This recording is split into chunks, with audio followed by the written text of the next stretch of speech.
Bismillahirrahmanirrahim. Assalamualaikum warahmatullahi wabarakatuh. Alhamdulillahilladzi khalaqal mauta wal hayata liyabluwakum ayyukum ahsanu amala wa huwal azizul ghafur. Asyhadu an la ilaha illallah wahdahu la syarikalah wa asyhadu anna Muhammadan abduhu wa rasuluhu la nabiyya ba'dah.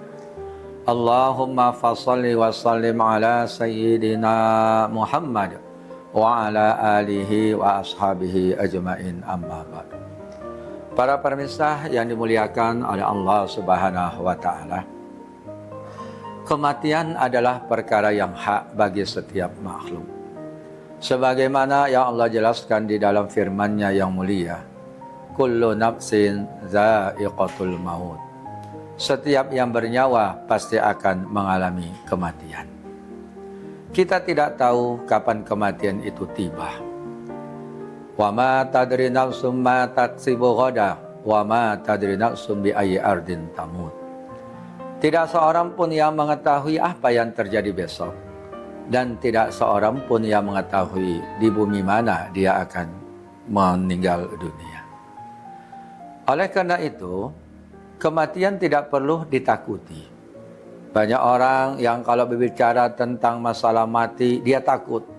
Sehingga terucap dari lisannya, jangan ngomongin mati dah. Bisa nggak ngomongin yang lain? Apakah dengan kita tidak berbicara tentang kematian, kita tidak akan mati? Tentu jawabannya tidak. Pasti kita akan meninggal dunia. Bagi mereka yang senantiasa memanfaatkan waktu umur yang diberikan oleh Allah Subhanahu wa taala, suatu saat mereka akan meninggal dunia. Begitu juga bagi mereka yang menyia-nyiakan waktunya juga akan meninggal dunia. Karena dalam hal ini kita memahami, merenungkan, yang kaya mati, yang miskin mati, yang taat mati, yang durhaka mati, yang tua mati, yang masih muda juga mati, laki-laki mati, perempuan mati, semua yang bernyawa ini pasti akan meninggal dunia.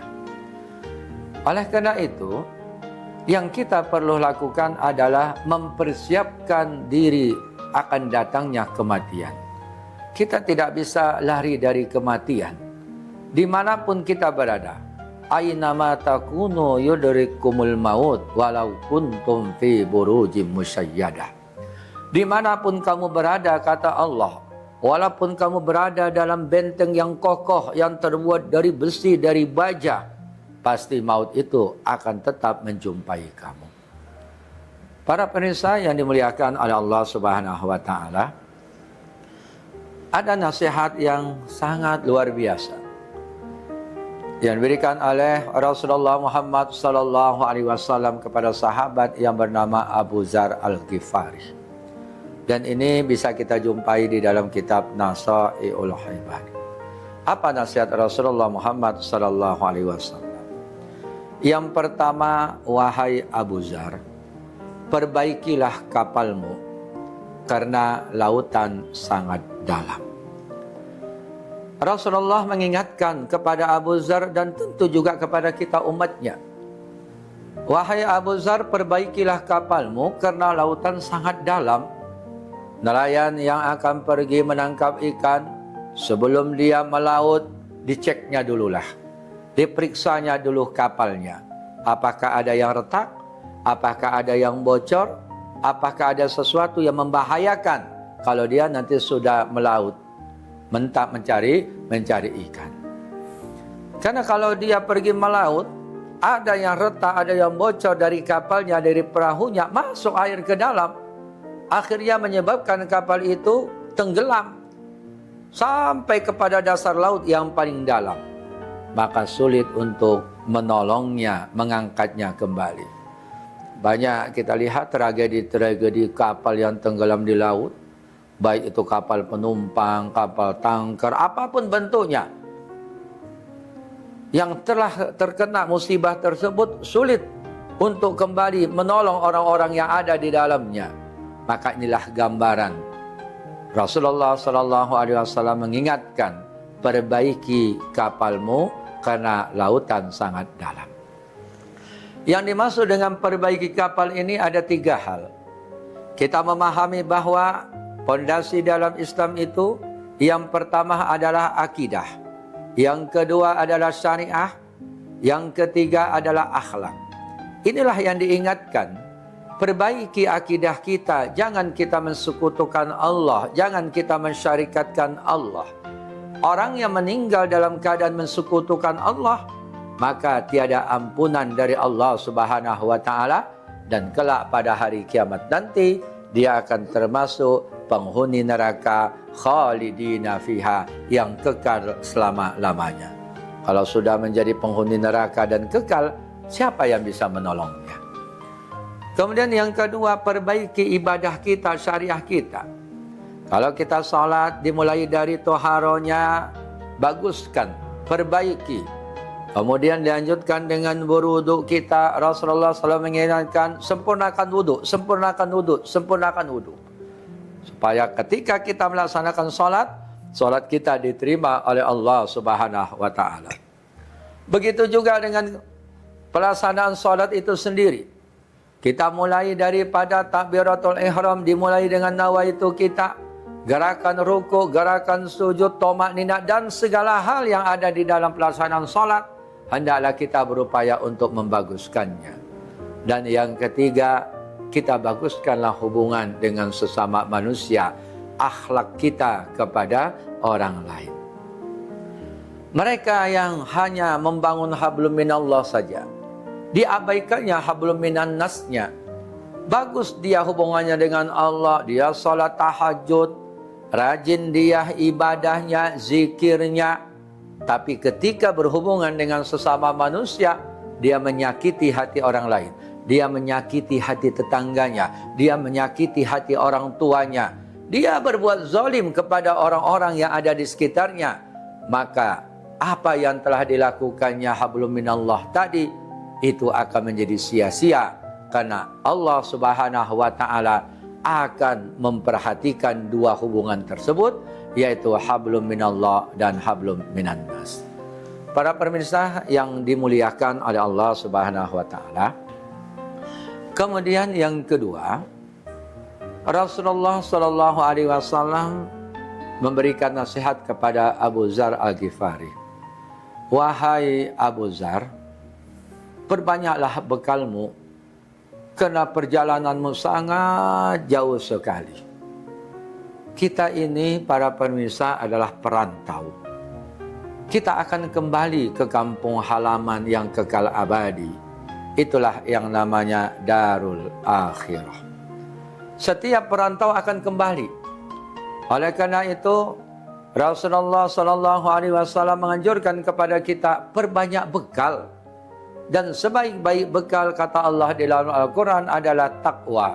Wa tazawwadu fa inna khairaz zadi taqwa wattaquni ya ulil albab. Dan perbanyaklah bekalmu. Sebaik-baik bekal adalah takwa kepada Allah Subhanahu wa taala, ya ulil albab, wahai orang-orang yang mempunyai akal. Banyak orang yang mengabaikan bekal ini. Dia menyangka hidup ini hanya sebatas hura-hura. Dia mempunyai prinsip kita nikmati hidup ini. Dia mempunyai prinsip bahwa kalau udah mati dikubur selesai urusan. Tidak. Islam tidak mempunyai konsep seperti itu. Konsep di dalam Islam adalah ad-dunya mazra'atul akhirah. Dunia ini kita jadikan ladang kita untuk memperbanyak kebaikan-kebaikan. Dunia ini adalah ladang kita untuk menanam, dan menanam. Nanti panen itu Allah akan berikan, bisa di dunia, dan ditambah lagi panen itu adalah di akhirat kelak. Kita mau lebaran pulang kampung, pasti kita semuanya bawa bekal. Yang pulang ke Sumatera, yang pulang ke Jawa, yang pulang ke Kalimantan, pasti membawa bekal. Apakah ada orang pulang kampung lebaran nggak bawa bekal? Nggak ada. Itu namanya orang yang nekat. Apakah bawa uang 5 juta, 10 juta, apalagi ke Sumatera Utara, ke Medan, bekal sekali pulang kalau lebaran bisa itu 20 juta.